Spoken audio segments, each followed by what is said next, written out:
ya kuluhum gitulah Syekh Syarif Hidayatullah. Begitu Syekh Syarif Hidayatullah terus tapak didinya teh Masya Allah nu datang teh berata guru sampang deh nu enggeus asup Islam saenggeusna dipapatkeun kakarak batu bisa ngangkat. Tiba-tiba Syekh Syarif Hidayatullah datang maneh lulus cung geura ka Banten girang bawa batu ieu teh ulah dikamamanakeun kekuatan Banten teh aya dina batu lain batu boga kekuatan tingali Kangjeng Nabi Musa boga tongkat tingali Kangjeng Nabi Sulaiman boga cincin jeung nabi-nabi nu lainna ieu ge batu jang kekuatan Banten sing hade ieu ngaranna watu gigilang teuneun di Banten selama batu ieu aya Banten jaya. Ketika batu ieu teu aya Banten bakal runtuh saha bae nu endek siap jadi sultan Banten ketika batu eta encan aya deui di Banten moal dianggap ku jelema saha bae ge. Titip Syekh Syarif Hidayatullah seperti eta. Masya Allah dibawa batu 4 meter persegi cuman dijingjing doang ku Syekh Maulana Hasanuddin dijingjing ieu mah mawa cai bae ge geus nyewa geus eueuh nanaonan ieu mah nu mantak hampir diusir ku pamajikanna ge caknya geus teu berguna ieu hirup la faidata wa faedah itu faedah hirup Masya Allah dijingjing dibawa ke Banten maka ayalah paseban Banten anu tihangna opat ditendeunlah batu didinya etalah Syekh Maulana Hasanuddin selalu diuk didinya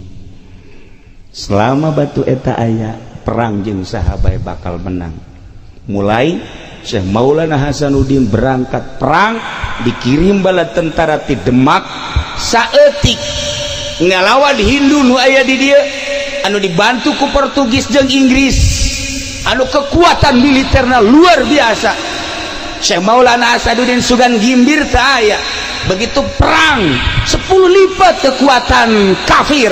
Syekh Maulana Hasanuddin dengan tenang lantaran boga wangsit nu hese ge hiji trah kadua wangsit lah udah sokanya usahana nanyakeun wangsit segala naon kumaha lah ku batur-batur mah geus nyawa isian can kumaha sih dibawa ongko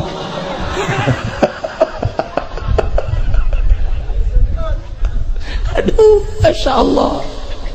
dah begitu ngayakeun perang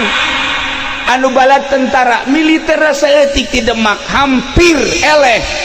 menghadap ke Gunung Karang cek Syekh Maulana Hasanuddin ya Allah eueuh di aku kusim kuring cai nu Gusti angin nu Gusti batu nu Gusti saat ieu abdi teh dek negakeun kalimah Allah dek negakeun li'ilai kalimatillah la ilaha illallah hayang ngislamkeun Banten dengan tugas di Demak jeung tipun Bapak maka abdi nyuhunkeun pertolongan ti Gusti aya suara hayang make naon angin maka angin dikirim ti pasir angin serius sehingga ada ieu sejarah serius andai kata geus manggi sejarah eta alhamdulillah andai kata insan catat lain lalagaan andai kata aya di sejarah alhamdulillah andai kata eueuh seperti eta bisa dipertanggungjawabkeun walaupun kula kakarak menang habar 2 poe ti urang dieu sarua bae ulah sok kadatangan kitu tah kemari Kiai PI maot begitu turun di mobil aya budak leutik ngapang budak leutik da kasep lain cara kolot kieu kasep berangkat ke masjid aya digigireun kula jadi imam Allahu Akbar jelema ribuan terus nuturkeun maka nguburkeun nyana di dieu tah di dieu ngobrol jeung kula ngobrol naon cenah cek di Nurjaya tah rahasia tuh nyana ge aya nyaho nanti ngobrol naon cenah ge sok aya nyaho bae ngobrol cinta ye ngobrol geus beres kula talkin eueuh kula nanya Ki Nurjaya saya tuh budak leutik ci sugan teh bawaan kiai cenah nanya deui ka adik kula ci sugan teh saha tuh nyaho nanya deui ka hiji kiai jak kula neuleuh cenah kiai neuleuh dia bangsa nu ka kos karaya wah ieu mah ka hijab di kieu mah tuh henteu nu kieu mah bangsa nu karaya mah moal mun orai neuleuh bangsa nu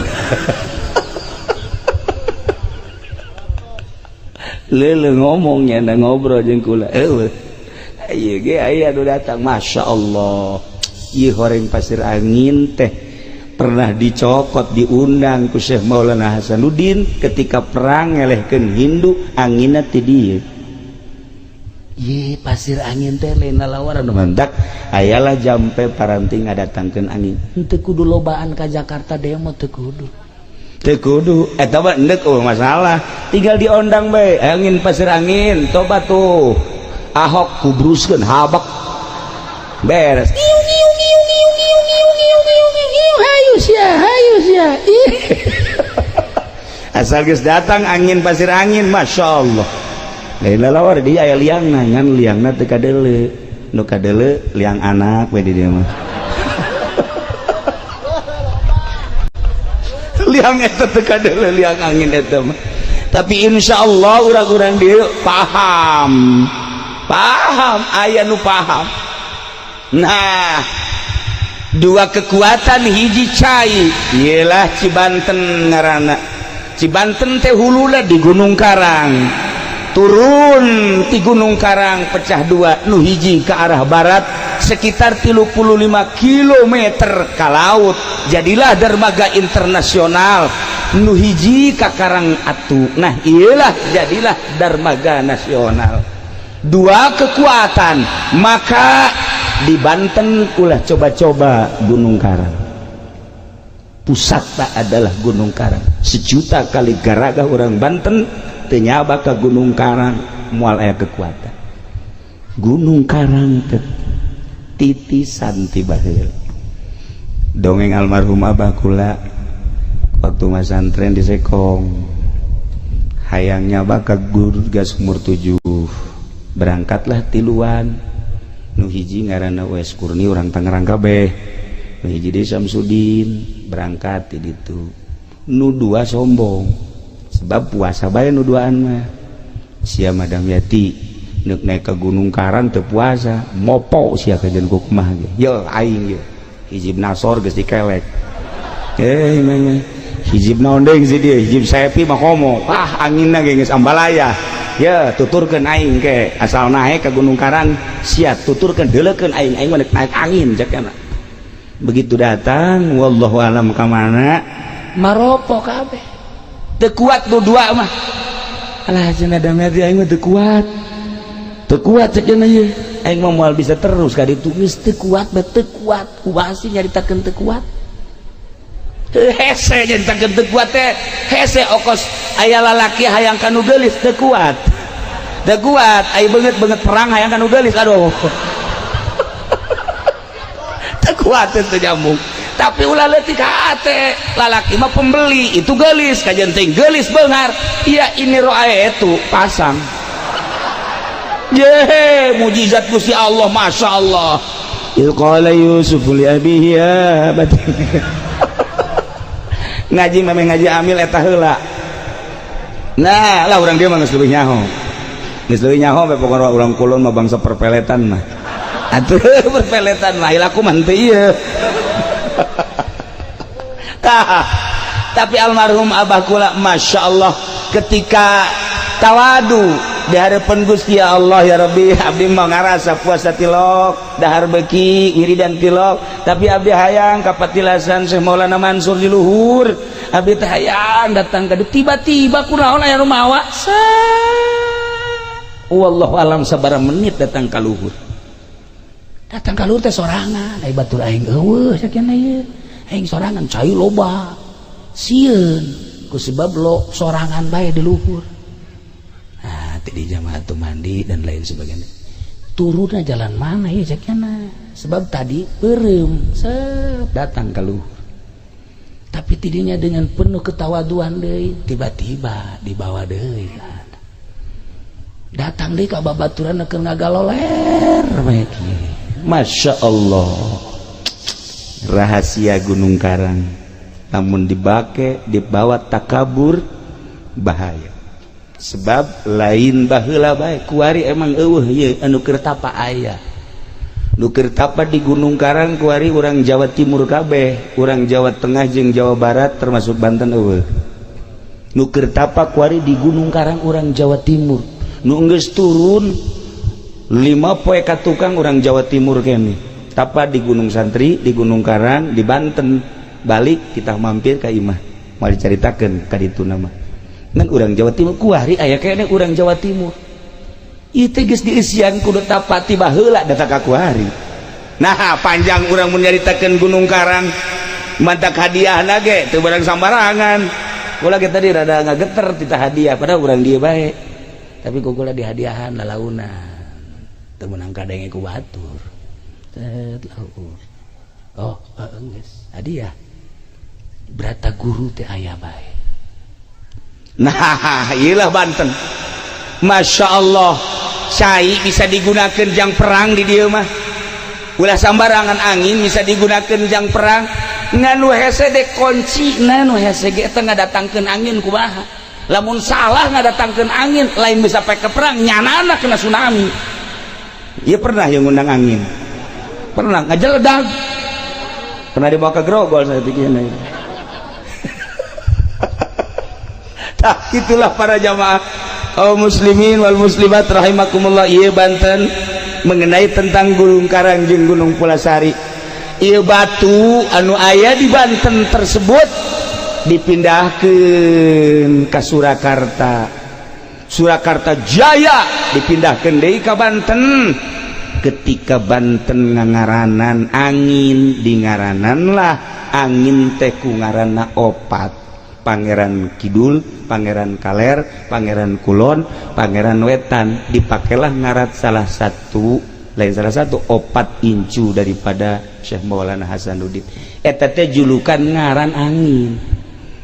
angin Kidul, angin Wetan, angin Kulon, angin Kaler. Nah lamun endek coba-coba ngundang angin tersebut apa ti Kaler, apa ti Kidul, apa ti Kulon aya bahasa tertentu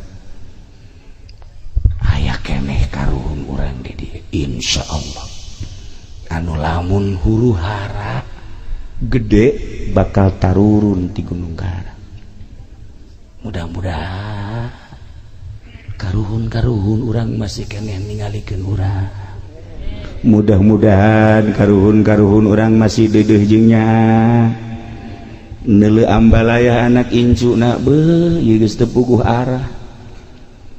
mana nu bener mana nu salah geus teu puguh arah carita partai dikemas siga bener padahal jerona ambalaya carita organisasi siga bener dikemasna luar biasa bagus ternyata jerona bok-brok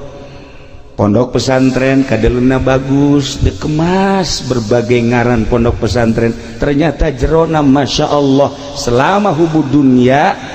moal beres karuhun bakal ngutuk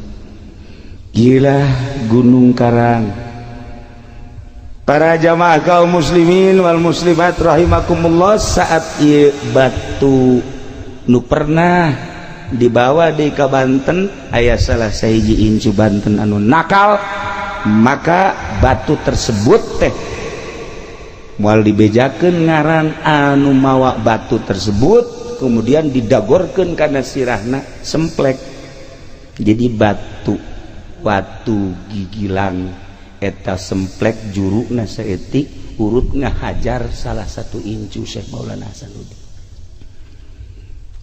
aya